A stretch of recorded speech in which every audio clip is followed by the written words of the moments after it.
Tras los fenómenos atmosféricos y sísmicos, Puerto Rico debe estar más preparado y con mayor conciencia y conocimiento de las buenas prácticas en arquitectura, diseño y construcción. ¿Cómo lo haces? Aquí tendrás el acceso a este conocimiento de forma fácil y sencilla. Ahora comienza Arquitectura en Blanco y Negro. Saludos a todas y todos aquellos que nos escuchan. Soy el arquitecto Luis Vadillo Lozano, decano de la Escuela de Arquitectura y Diseño de la Pontificia Universidad Católica de Puerto Rico. Y estoy con ustedes, como todas las semanas, hablando de arquitectura, deseándoles a todos que se encuentren bien y en salud y recordándoles que Dios nunca nos abandona. Como siempre les digo, ustedes no han vivido ni vivirán un día sin arquitectura. Estamos siempre rodeados, protegidos y acompañados por la arquitectura. Y así será por el resto de nuestras vidas. En este programa compartiremos con ustedes conocimientos de la profesión, aquellos que les sirvan para evaluar, observar, saber exigir y saber apreciar la buena arquitectura. Comparte conmigo, como siempre, nuestro coordinador de la Unidad de Historia y Teoría, el arquitecto Jesús Meléndez Vázquez. Y próximamente, en la segunda mitad, estará con nosotros nuestro coordinador de operaciones y asistente del decano, el arquitecto Job Bonilla Rosas. Gracias a ambos por acompañarme hoy. Como ustedes recordarán, aquellos que siguen el programa, nosotros hemos establecido una trilogía, es decir, 3 programas alrededor de un tema que hemos amarrado a la situación actual de Ponce y de la zona sur. Un tema que hemos dividido en realidad en 3 subtítulos. El primero fue el análisis de la pérdida como concepto y la pérdida física real que hemos sufrido en Ponce. Y el segundo, el tema de la reconstrucción. Igual, como concepto y como esfuerzo de recuperación de la ciudad. En ambos programas nos acompañó la arquitecta Magda Bardina. En el día de hoy nos toca un tema que a mí me parece aún más interesante, que hemos llamado propuesta de futuro. Como siempre, el arquitecto Meléndez estará con nosotros compartiendo el arquitecto de la semana que está relacionado con este tema, el tema de la propuesta de futuro. Y en la segunda mitad estaremos con nuestro coordinador de experiencia de fin de carrera, el arquitecto Pedro Rosario. Sin más introducción, porque el tema va a tomar un poco de tiempo y quiero darle paso a Jesús. Le pregunto a Jesús, Jesús, danos la sorpresa. ¿Qué arquitecto nos trae hoy para conocer? Gracias por esta oportunidad. Así que le quiero dar saludos también a todos y todas, ¿verdad? Por estar nuevamente compartiendo con todos ustedes. Y en el día de hoy me gustaría presentar no uno, sino 2 arquitectos importantes para Latinoamérica, ¿verdad? Los arquitectos brasileños Oscar Niemeyer y Lucio Costa, ¿verdad? Compartir un poco de su vida y destacar su visión de futuro, ¿verdad? Esta propuesta de futuro en una de las propuestas urbanas más significativas de Brasil durante la década de los años 50, ¿verdad? Especialmente esa última parte de los 50. Y algo particular sobre cómo la arquitectura toma esta postura de visión y propuesta a la escala del territorio.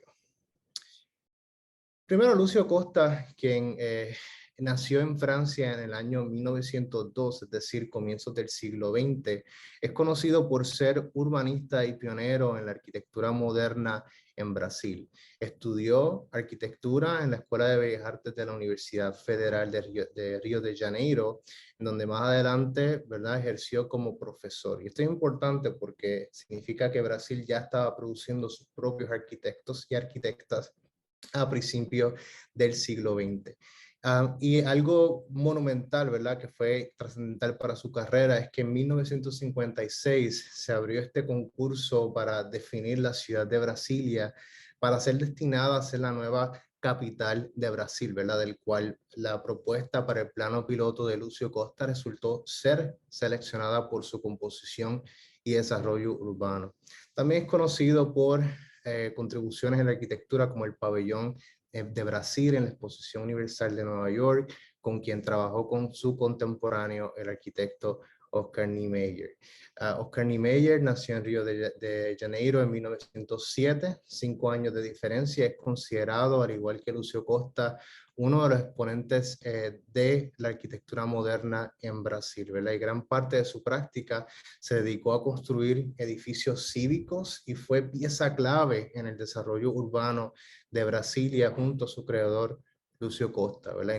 Y Niemeyer, ¿verdad? Quien fue un gran admirador de los trabajos de Le Corbusier, y ciertamente la presencia de este arquitecto europeo en Brasil tuvo un gran impacto al punto de desarrollar discípulos latinoamericanos, ¿verdad? Que compartieran su visión de la modernidad durante el siglo XX.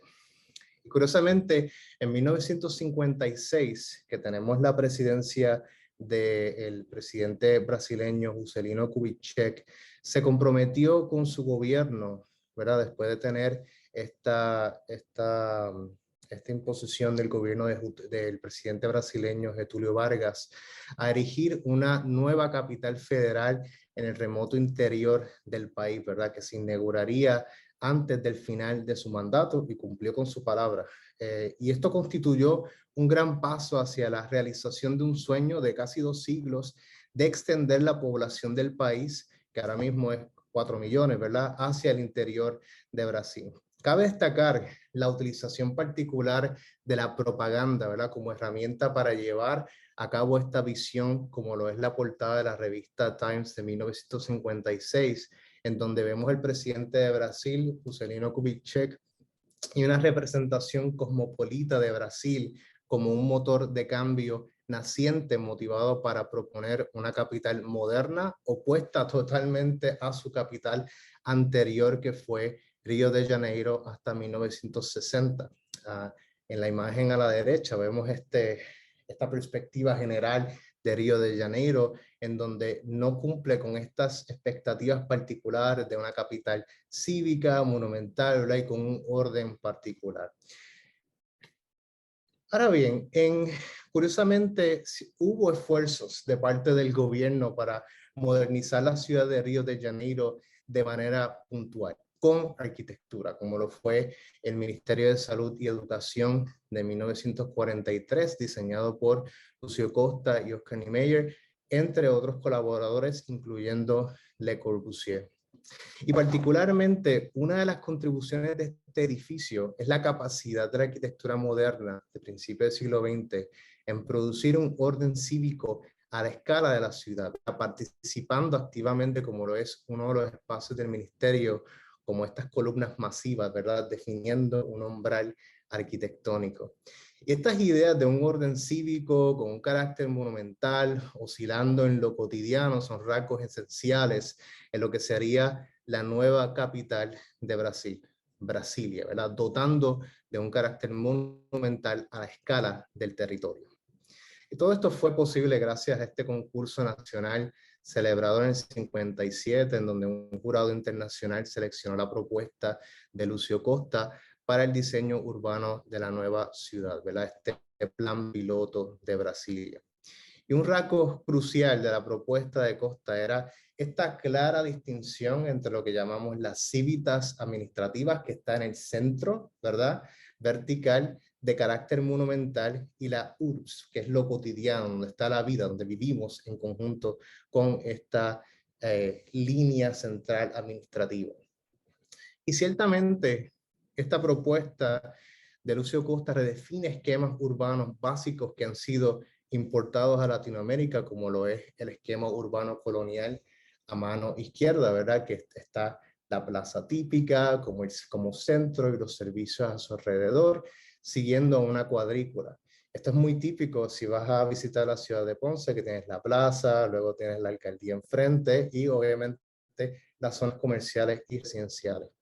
Incluso también esta importación para expandir más allá en el territorio, cómo ocupamos y hacemos ciudad simultáneamente, como lo fue el esquema de urbanización del ingeniero español Ildefonso Cerdá con su plan de ensanche para la ciudad de Barcelona en 1859, esto es siglo XIX. E incluso, ¿verdad?, esta anticipación de visualizar esta ciudad de producción y reproducción donde la movilidad, la vivienda y trabajo coexisten de forma apilada, ¿verdad? Son paralelos particulares que se ven reflejados inclusive en la construcción de Brasilia como la nueva capital, ¿verdad? Una capital brasileña del siglo XX. Y ya para 1960, en su inauguración, existe un paradigma distinto, ¿verdad? Nuevo en comparación a lo que sería su capital anterior, en donde inclusive, a pesar de que la arquitectura, como el objeto físico que existe y empieza a domesticar el terreno, crea una nueva relación con los individuos, ¿verdad? Con el ser humano, en donde esta capacidad de lo monumental puede empezar a recibir a los brasileños, inclusive crear estas experiencias particulares sobre brasileños de la década del 60, ¿verdad? Tratando de mirar e interactuar con el edificio desde el techo del Congreso Nacional de los Tres Poderes. Me gustaría terminar con esta imagen comparativa, pero con mayor atención con el fondo, ¿verdad? Esa arquitectura que ha sido desarrollada en Río de Janeiro en la década de los 50 versus los mismos individuos, las mismas comunidad brasileña en esta nueva propuesta de visión de futuro que ciertamente hace que el esquema urbano se solidifique y se exprese a través de la arquitectura, ¿verdad? Es como un cambio completo, paradigmático de vivir el futuro. Así que con eso culmino en el día de hoy. Así que muchas gracias. Interesantísima selección, tanto de las dos figuras, de Lucio Costa y de Niemeyer, como del tema de Brasilia, ¿verdad? Que obviamente no se puede hablar de estas dos figuras sin hablar sobre Brasilia. Y no se puede hablar de estas dos figuras sin hablar de Le Corbusier, que es una figura que todavía no hemos tocado en este programa, pero que yo creo que Jesús prontamente estamos obligados a tocarlo, porque su nombre como que sale muchas veces y estamos en obligación con la audiencia de un poquito explicar quién es Le Corbusier y cómo una persona que crea tantas ideas, pero que en realidad diseña poco, relativamente poco, tiene ese grado de influencia sobre lo que hoy vivimos y sobre todo sobre lo que se vivió en el movimiento moderno de la arquitectura, llegando a estas grandes influencias. Menciona obviamente el Ministerio de Educación y Salud en Río de Janeiro, que es yo creo que fue la primera oportunidad en que se juntaron las figuras de Costa y de Niemeyer en un proyecto en conjunto, y que se conoce también como el Gustavo Capanema o Palacio Capanema. Y esta es una obra que no fue diseñada por Le Corbusier, pero es Le Corbusier, está escrito Le Corbusier por todos lados, ¿verdad? El edificio levantado sobre columnas, la planta libre, las ventanas libres, la terraza verde. Esto es Le Corbusier y es, sin duda, para mí, y yo creo que para muchos, el mejor ejemplo del movimiento moderno en Hispanoamérica o en Latinoamérica, debo decir, porque esto es en Brasil. ¿Y qué era Brasil entonces? Brasil entonces, como ahora, es la gran promesa de Latinoamérica, es la nación con mayor potencial de convertirse realmente en una potencia mundial. Y después de que estas figuras del modernismo, una vez vence y se hace del poder el presidente Vargas, estas figuras del modernismo que habían quedado ocultas y como parte de medio revolucionarias, salen a la luz en todos los aspectos, y en este caso en el arte y en la arquitectura. Bueno, viene otra figura política importantísima que no hay duda, sin él no hubiera sido posible la gran obra de Brasilia, que es el presidente Kubitschek, que trata de conquistar a la ciudad, de conquistar al país, construyendo en el medio de la jungla. Y pero trata de llevar un mensaje de modernismo, de nación de futuro, de cambio, de nueva visión, de nueva manera de hacer las cosas, y llama a las personas correctas. Bueno, las llama entre comillas porque es una competencia que se gana, entiendo que en 1956, que lo gana una propuesta de Lucio Costa, nuevamente es altamente influenciado por las ideas de Le Corbusier. De nuevo, yo creo que estamos obligados a hablar de Le Corbusier muy pronto. Sí.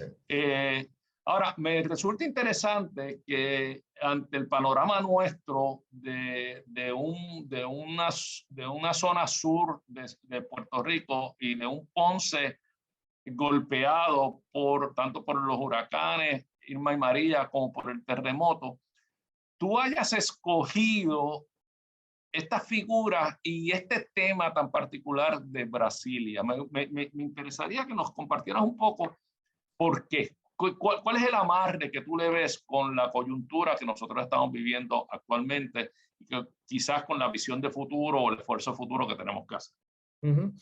Bueno, yo creo que algo peculiar que se comparte tanto principios o finales de un siglo, siempre hay una motivación generacional de desarrollar una propuesta que cambia los paradigmas de un pasado, ¿verdad?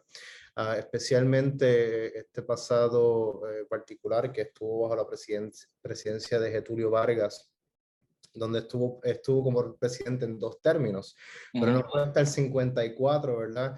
Que coincide con la llegada del presidente brasileño Juscelino Kubitschek, en donde hay una agenda particular de construcción de país. No claro, Kubitschek está mucho más claro y es una figura más moderna y más fácil de mercadear en ese momento. Pero curiosamente, lo que me intriga es la disposición de estos 2 arquitectos, tanto en el lado de Lucio Costa en proponer un esquema urbano propio de Brasil, e incluso la expresión de la arquitectura en Oscar Niemeyer, especialmente que yo creo que esa es la diferencia trascendental entre este edificio, que es un manual de la arquitectura de Le Corbusier, versus la expresión de la arquitectura en Brasilia, que es propia de la escuela carioca, que es esta escuela que Oscar Niemeyer fue el precursor de esa escuela de pensamiento en Brasil, sobre la expresión de la arquitectura con superficies blancas, lisas, ¿verdad? Y la curva. Yo creo que parte de la visión de ellos fue aprovechar esta oportunidad para generar una arquitectura moderna, pero brasileña, casi como vernácula, con un entendimiento hasta de un rendimiento particular, como el acceder al edificio. O sea, yo creo que esto tú no lo encuentras en la arquitectura de Río de Janeiro. Claro. No, definitivamente que no. Y aquí se ve la genialidad arquitectónica de Niemeyer. Porque yo tengo que decir que la carga de la arquitectura del objeto arquitectónico en Brasilia cayó sobre Niemeyer y la carga del urbanismo cayó sobre Lucio Costa. Yo estoy seguro que ellos compartían ideas, ellos fueron compañeros del esfuerzo, pero se conoce que Niemeyer es básicamente el arquitecto de los objetos y Lucio el de la idea urbanística. Y tengo que añadir que los objetos arquitectónicos han envejecido con mucha dignidad y continúan siendo muy apreciados. Sin embargo, el urbanismo de Brasilia ha sido un tanto criticado porque excluye al peatón, el énfasis en el automóvil, etcétera, etcétera, etcétera, al grado tal de que la intención de que sustituyera en protagonismo a las ciudades tradicionales como lo son Sao Paulo y particularmente Río de Janeiro, la capital previa, no lo ha logrado. O sea, el peso continúa estando en esas 2 ciudades, particularmente en Río de Janeiro. Entonces, volviendo a mi pregunta anterior, ¿cómo es que tú amarras la experiencia de Brasilia con la coyuntura que nosotros estamos viviendo?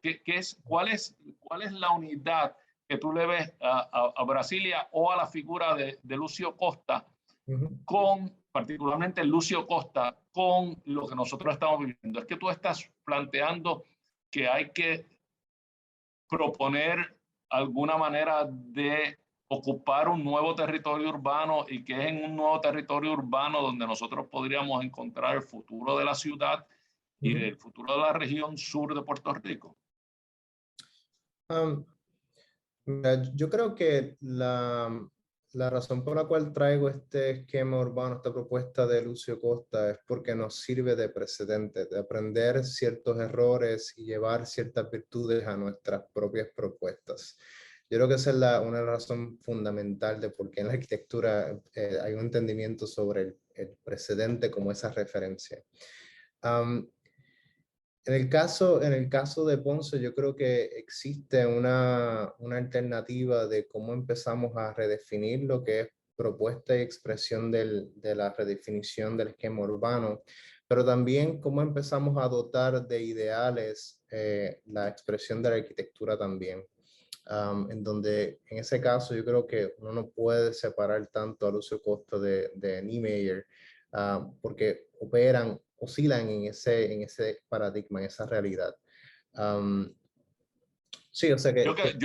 Yo creo también, yo creo que quizás muchas de las situaciones que tenemos a veces, y esto lo comparto contigo, no sé si tú no lo has puesto in so many words, pero el hecho de que a veces insistimos demasiado sobre el territorio ya construido es importante. Ya lo tocamos en el tema anterior, en el programa anterior, el tema de la reconstrucción, de la reposición de la pérdida, ¿verdad?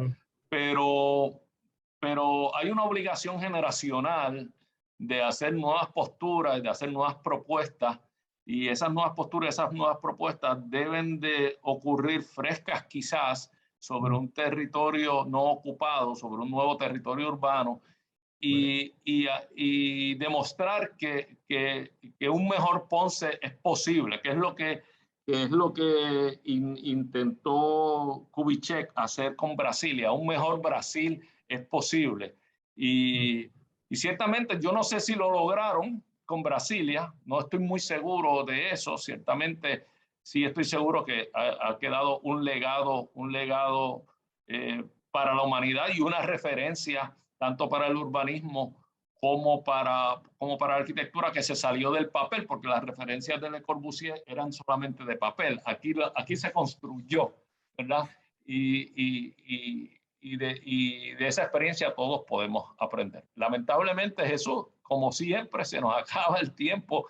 Yo no sé si fue demasiado muy ambicioso tocar estas dos figuras en 20 minutos, pero eso es lo que tenemos. Ha sido excelente tu presentación. Yo creo que podemos llevarlo a una charla más amplia, porque coincidimos en muchas cosas y tenemos muchos argumentos encontrados que podríamos discutir en una mesa redonda, ¿verdad? Podría ser interesantísimo eso. Por el momento no me queda más que despedirme en esta primera mitad del programa, no sin antes recordarle que esto es Arquitectura en Blanco y Negro, y que en unos minutos estaremos regresando con ustedes en la segunda mitad del programa. Arquitectura en Blanco y Negro. Amigos, aquí de regreso. Esto es Arquitectura en Blanco y Negro, programa en el cual todas las semanas estaremos compartiendo conocimientos válidos y útiles acerca de esta bella profesión de la arquitectura. Ahora, con la ayuda de una nueva tecnología en la cual nos pueden escuchar por radio, pero siempre podrán también vernos a través de la tecnología del podcast. Nuevamente, como les deseé al comienzo, espero que se encuentren bien y en salud, y recuerden, Dios nunca nos abandona. En esta segunda mitad del programa comparte conmigo en el día de hoy el coordinador de la unidad de experiencia de fin de carrera, el profesor Pedro Rosario Torres. Saludos, Pedro. Saludos, decano. Muchas gracias por la invitación nuevamente. No, gracias a ti por estar con nosotros. Pedro, en la primera mitad estuvimos conversando con nuestro colega, el profesor Jesús Meléndez, acerca de un tema en extremo interesante: propuesta de futuro. Como tú sabes, como te compartí, este programa es el tercero y último programa de una trilogía que ha ocupado temas tales como el primero de ellos, la pérdida, el segundo de ellos, la reconstrucción, y este tercero va orientado hacia la propuesta de futuro. Todos tratamos de, además de hablar estos temas de manera conceptual, amarrarlo de alguna manera, de alguna forma, a la realidad que nuestro territorio de la zona sur, suroeste y en particular la ciudad de Ponce está atravesando luego del embate de los huracanes Irma y María y del terremoto del 2020. Y no debo dejar de mencionar la parte del efecto de la pandemia del COVID. En esa primera mitad estuvo Jesús compartiéndonos la figura de la semana, el arquitecto de la semana, y nos compartió dos arquitectos, dos que tú conoces bien, Lucio Costa y Oscar Niemeyer, y básicamente nos concentramos en su experiencia principal, que fue la experiencia del el planeamiento por parte de Lucio Costa, principalmente de la ciudad de Brasilia, así como de la oferta arquitectónica que mayormente fue de Oscar Niemeyer en esa misma ciudad. Obviamente, de lo que estamos hablando es de esa visión esa visión futurística de ocupación de un nuevo territorio en base a teorías urbanas. Te pregunto, Pedro, relacionado con la experiencia que nosotros estamos teniendo acá en la ciudad de Ponce, luego de las situaciones que mencioné anteriormente del huracán y del terremoto, particularmente, de la posibilidad de reconstrucción que ya habíamos hablado, ¿qué posibilidades, si alguna, tú le ves a explorar la ocupación de nuevos territorios que no han sido ocupados hasta el momento o que han sido ocupados de manera defectuosa y que pudieran ayudar a una visión más de futuro y más democrática para la ciudad de Ponce, en la confianza de que la ciudad de Ponce debe no solamente reponer y reconstruir el centro tradicional histórico, sino además proyectarse de cara a unas posibilidades de crecimiento? Pregunta bien interesante, decano. Una de las palabras que se utiliza mucho en aspectos de desarrollo y hasta aspectos empresariales es la palabra oportunidad. Y ese tema de la pérdida es lo que plantea unas posibilidades de oportunidades. Lo hemos visto en la historia de las ciudades por años.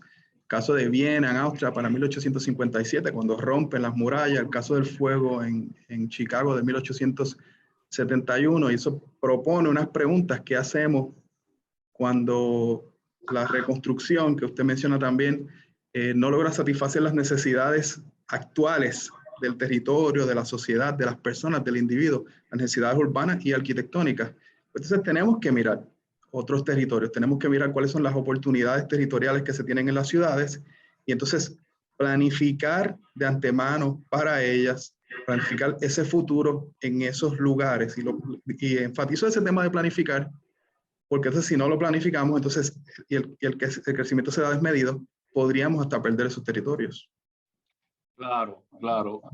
Sin embargo, es curioso la selección de estas dos figuras. Yo supongo que a ti te estará curiosa la selección de las figuras, sobre todo de Lucio Costa, porque él parte, sin duda, de las posiciones teóricas de Le Corbusier, que Le Corbusier no tuvo oportunidad de aplicarla, salvo en dibujo, pero él la aplica en Brasilia con unos resultados mixtos, algunos de los cuales han sido discutidos en términos de sus virtudes.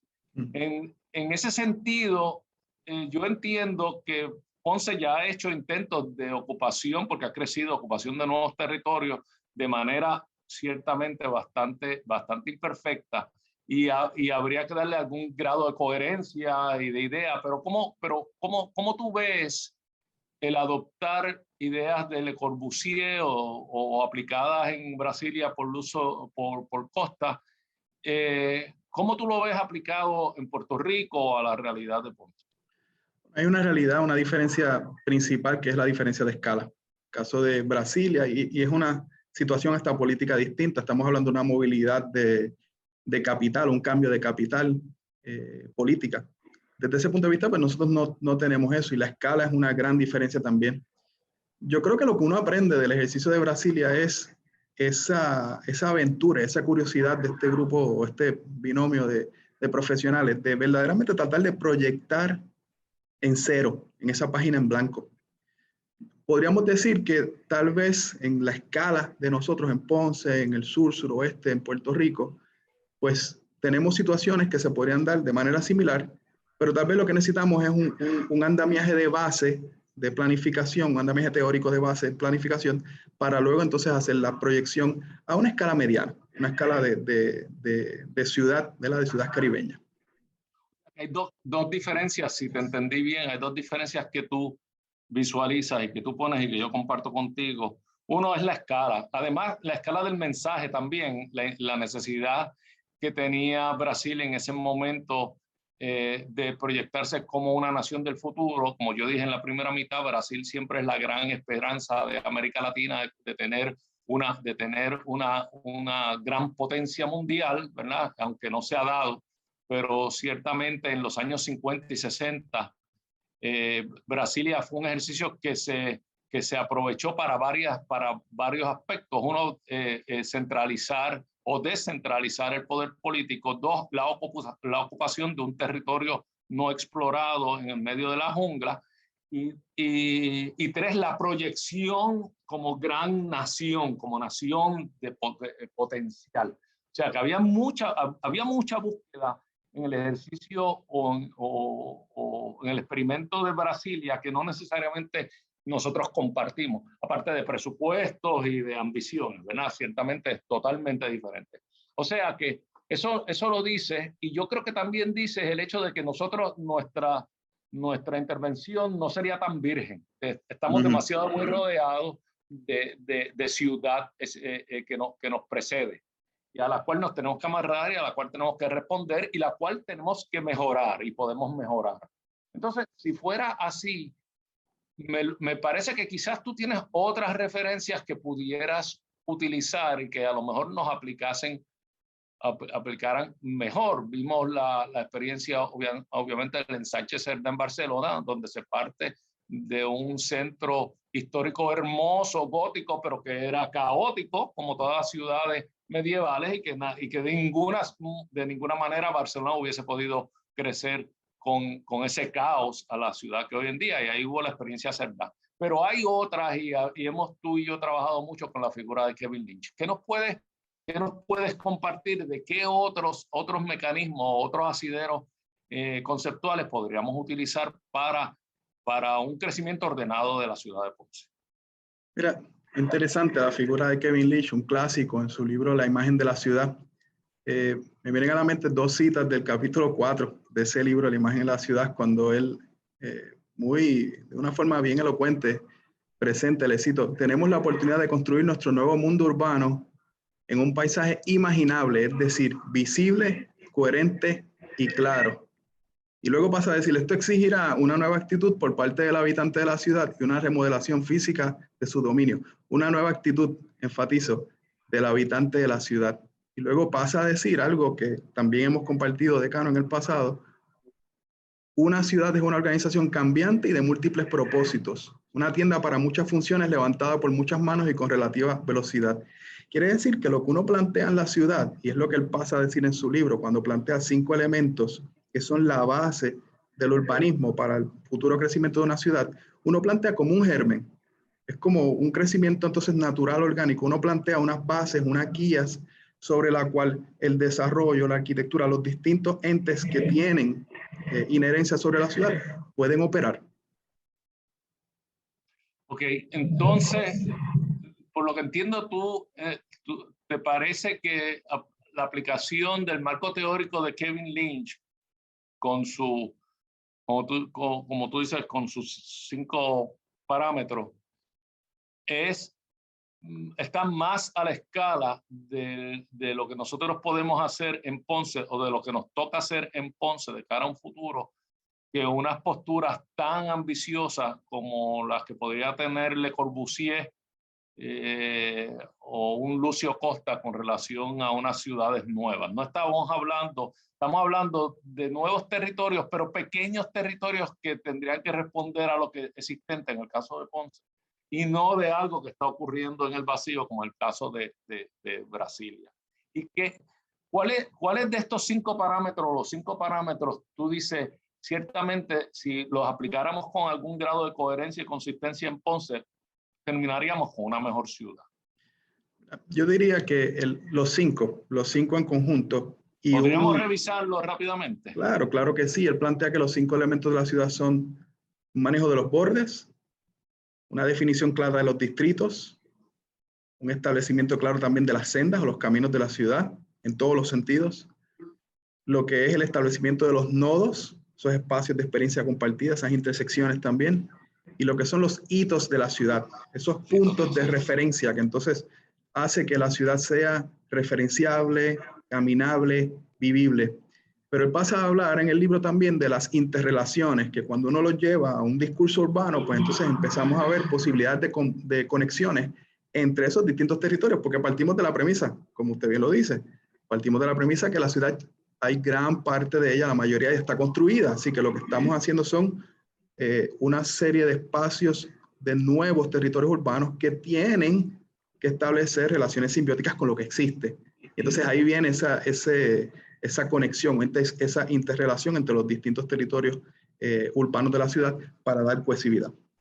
Sí, me parece muy acertado la rápida explicación que hace de los 5 parámetros, y encuentro acertado también de que están más a escala de lo que está accesible para la ciudad de Ponce, en términos de presupuesto, en términos de tamaño de crecimiento, en tamaño que podemos esperar, pero al mismo tiempo en términos de mejorar la experiencia, de que terminaríamos con una mejor experiencia urbana.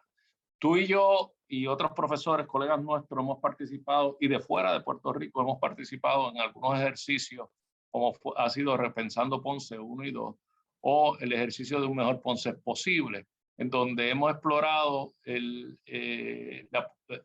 ofrecer ideas para el distrito histórico per se, que puede ser mejorado, aunque yo sé que hay muchas personas que creen que estaba perfecto, pero tiene posibilidades de mejorarse, las conexiones ciertamente, los bordes, pues, los distritos, hay una serie de nodos, los hitos, todo puede ser mejorado y terminar con un mejor distrito histórico del que teníamos antes. Así lo hizo, de hecho, la generación de los años 20 y 30, después del terremoto del 18 y de San Felipe en el 28, nos legaron una mejor ciudad de la que existía antes. Pero además nosotros hemos trabajado, y tú particularmente trabajaste en el distrito deportivo, en el distrito del Tuque. Hicimos un esfuerzo internacional en términos de todo el litoral costero. Ha trabajado mucho en la escuela, tanto a nivel individual como grupal, con todo lo que es la guancha. ¿Qué me puedes contar de todas estas experiencias y qué conclusiones tú has llegado luego de haber participado, de haber estado cerca de todas ellas? ¿Qué conclusiones tú me puedes dar y cuáles son las diferencias entre ellas y qué cosas, con qué tú te quedas después de esa experiencia? Podría ser un ejercicio. El ejercicio ha sido de años de estudios, de años de trabajo con grupos de estudiantes talentosísimos, y les puedo mostrar algunos de esos ejemplos que pretendo hacer en este programa, pero que aprendo que un mejor Ponce es posible, que esto se puede hacer, y que con voluntad ni siquiera es tan difícil. Es un asunto de que todos apunten a una misma dirección, que tengamos un mismo norte, un mismo concepto a seguir. No solamente un mejor Ponce es posible y que se puede, sino yo creo que se debe. Tenemos una obligación generacional. Yo creo que algo que podemos aprender de Lucio Costa, volviendo a ellos, y de Oscar Niemeyer, es que ellos asumieron su responsabilidad generacional y lo hicieron y aportaron y ahí quedó, y quedó plasmado en una ciudad que con sus luces y sus sombras es una ciudad referencial en el mundo, no hay duda de eso, y con una arquitectura única de primera. ¿Por qué tú no nos compartes algo de las imágenes, si tienes ahí, de los ejercicios que hemos hecho? Y nos ilustra más o menos dónde estamos y lo que estamos viendo. Muy bien. Para beneficio de los que tal vez nos escuchan por radio, esto siempre se presenta con podcast, como lo ha explicado el decano. Y lo primero que estamos viendo aquí es el ejercicio en el Centro Histórico de Ponce, le llamamos el Ponce Urbano, donde todos estos ejercicios, decano, y lo compartimos con un grupo de excelentes estudiantes, partimos desde una propuesta de lo existente, un buen análisis de lo existente, para entonces nosotros poder plantear lo que va a ser el futuro de la ciudad. El futuro de la ciudad es una formalización, entender los distritos existentes, pero formalizarlos junto a nuevas oportunidades urbanas que se ven. Y ahí está directamente relacionado el tema de la pérdida, porque muchas veces son esas oportunidades basadas en de distintas situaciones que les pasan en la evolución natural de las ciudades. Estos ejercicios, después de pasar por esa planificación a nivel macro, donde miramos el territorio en su totalidad, lo subdividimos en los distritos, luego nos pasan a dar oportunidades de experiencias compartidas en una escala mediana, espacios urbanos, paseos, lugares específicos para proveer experiencias colectivas. Y luego entonces, somos Escuela de Arquitectura, planteamos y mostramos lo que pueden ser nuevas experiencias específicas o un refuerzo de zonas claves de la ciudad con arquitectura. A la izquierda aquí, por ejemplo, estamos viendo una nueva entrada al sur de Ponce por la calle Marina, o también un refuerzo de la entrada de Ponce por la calle Comercio, o muchas veces hemos comentado cómo llegar al Vigía, la calle Bertoli. Entonces, un nuevo elemento arquitectónico que nos marque, que sirva como hito, que nos diga, aquí estás llegando, por aquí es que tienes que seguir. Y eso le da mayor legibilidad a la ciudad. Yo creo que entonces este tipo de pensamiento, que en este caso parte desde la academia, nos ilustra mucho de las necesidades de la ciudad. O sea, parte del descubrimiento que se hace en términos del distrito histórico es, ahí no podemos crecer, el territorio es lo que tenemos, sino lo que estamos haciendo es llenando huecos que identificamos y llenándolos con arquitectura que ayude a reforzar la experiencia urbana y algunos espacios de experiencia compartida, pequeños, todos de la escalada de Ponce, reforzándolos, mejorándolos o descubriendo que existen y que podemos hacer. Interesante ese ejercicio, me acuerdo, fue tremendo semestre. Me alegra mucho haberlo compartido contigo. ¿Qué otras cosas tienes para mostrarnos? Este ejercicio se convirtió en el pie para un evento internacional que usted ha mencionado, que es el evento Repensando Ponce, donde entonces aquí la escuela convocó una participación ya más amplia, no solo de estudiantes locales de aquí, de nuestra escuela, sino entonces estudiantes de República Dominicana, estudiantes de España, Colombia, distintas partes del mundo, que convocaron, incluso se dieron cita aquí en Ponce, vinieron a participar de la ciudad. Y partiendo de esa experiencia que acabamos de mostrar del Centro Histórico de Ponce, aquí entonces la experiencia es de un nuevo distrito, ¿verdad? Un nuevo territorio urbano.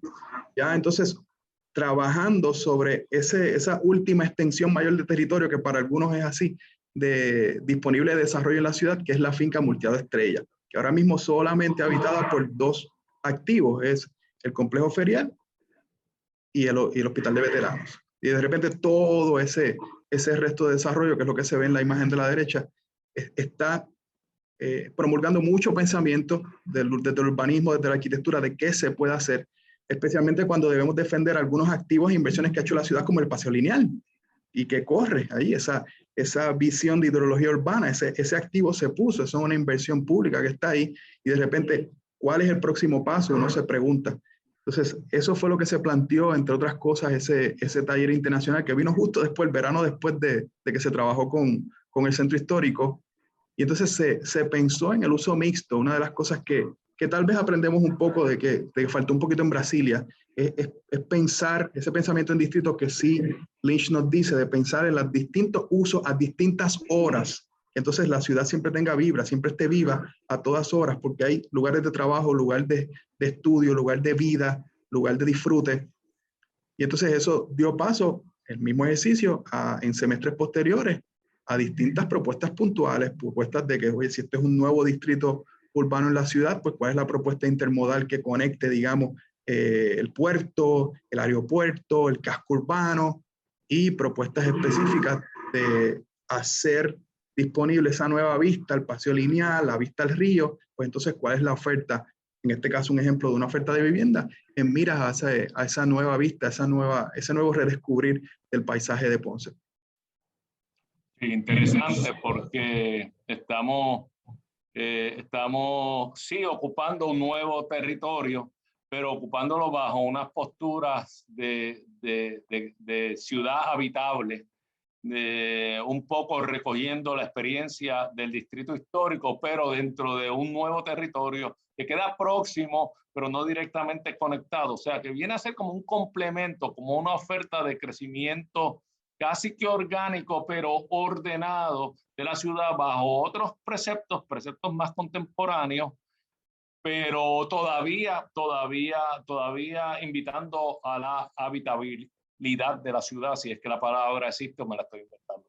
Pero ciertamente no llegando a las dimensiones que nos comparte o a las que nos invita Brasilia, que son dimensiones del automóvil, donde ciertamente el peatón desaparece. ¿No? Nuestra propuesta no era esa, pero era una propuesta de crecimiento contemporáneo que nos permitiría unos volúmenes de mayor magnitud y de mayor ambición que los que podemos hacer en la actualidad dentro del distrito histórico. Es correcto, es correcto.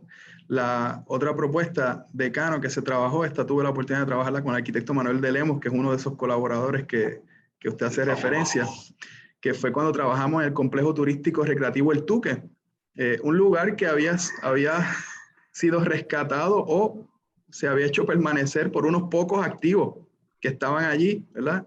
El rescatar del hotel, del antiguo hotel, que se rescata para el año 2017, y entonces algunas ofertas educativas que todavía estaban allí, estaban enclavadas, solitas allí, y de repente, ¿qué plantea esta propuesta? Esta propuesta dice, vamos a fortalecer esa zona, que en un momento dado tenía mucho más vida, vamos a fortalecerla con nuevos programas, vamos a verdaderamente también hacer una nueva oferta de crecimiento urbano. Es como verlo como otro nuevo territorio urbano, pero en este caso, fortaleciendo nuestra visión de costa. Ponce es un municipio costero y ahí tal vez tenemos pocas oportunidades donde se deja ver, se muestra esa costa. Entonces, básicamente esta propuesta a nivel urbano se planteaba hacer precisamente eso. Espacios de experiencia compartida no se pueden olvidar, a pesar de que estemos haciendo un elemento o una propuesta en litoral costero. Y entonces aquí la arquitectura con mucho cuidado de potenciar los elementos existentes. Allí tenemos las antiguas piscinas del Tuque, que es un elemento importante en la historia de la arquitectura puertorriqueña, por un gran arquitecto que fue mi profesor incluso, o los elementos nuevos, como digamos, si hay una nueva oferta hotelera, nueva oferta de desarrollo, debe poder establecer buenas relaciones con las ofertas existentes, respetar los elementos que existen y que han hecho que permanezca el sitio con vida. Una de las cosas que planteaba esa segunda propuesta es cómo le damos vista a los hoteles que ahora mismo hoy día no tienen vista. Y luego entonces ofertas nuevas, para nuevos programas, podemos pensar la idea en Condotel, podemos pensar en timeshare, que era lo que estaba pensando este estudiante aquí. O sea que es verdaderamente soñar una nueva ciudad lo que estamos viendo aquí, decano.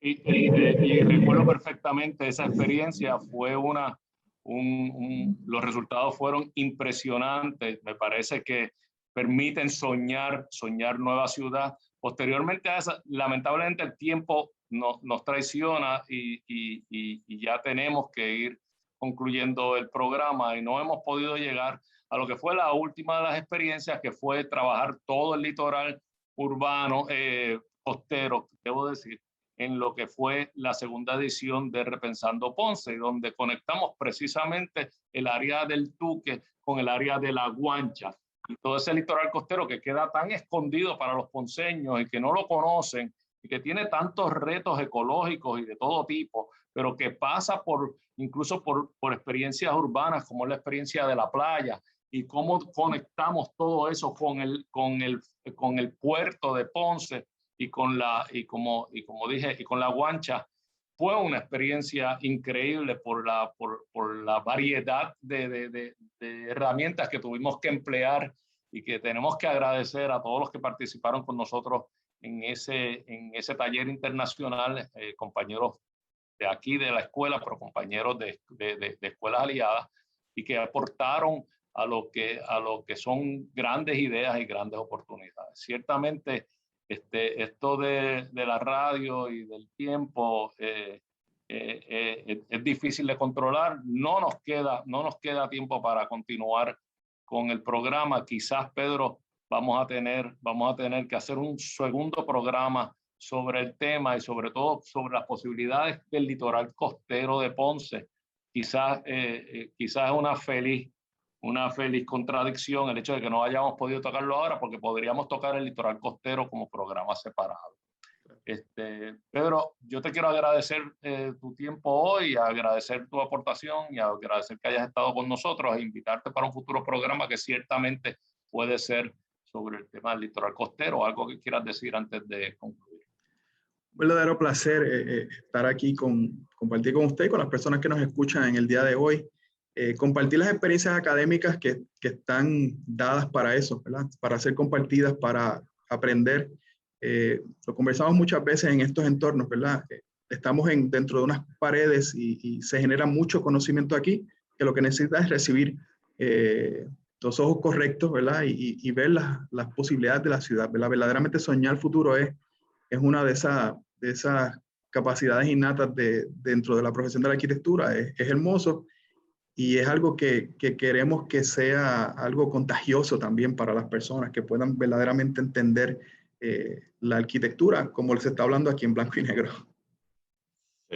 Gracias, Pedro, ciertamente. Y nos toca en Ponce, nos cuesta mucho trabajo a veces pensar más allá del distrito histórico y darnos cuenta que tenemos posibilidad y obligación de ocupar nuevos territorios.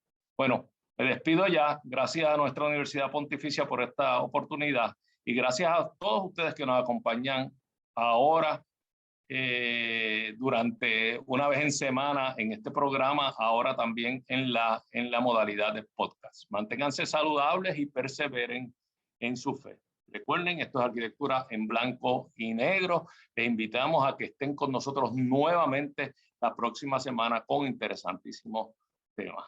Y usted, como les digo siempre, no ha vivido ni vivirá un solo día sin arquitectura, así que es para su beneficio aprender acerca de la misma. Se despide de todos con el mayor de los aprecios. Hasta la próxima semana, el arquitecto Luis Vadillo Lozano. Gracias. Todos vivimos en sintonía con la arquitectura. Queremos escuchar tus ideas, dudas y preocupaciones. Escríbenos a arquitecturaenblancoynegro@pucpr.edu. Arquitectura en Blanco y Negro es una producción de la Pontificia Universidad Católica de Puerto Rico.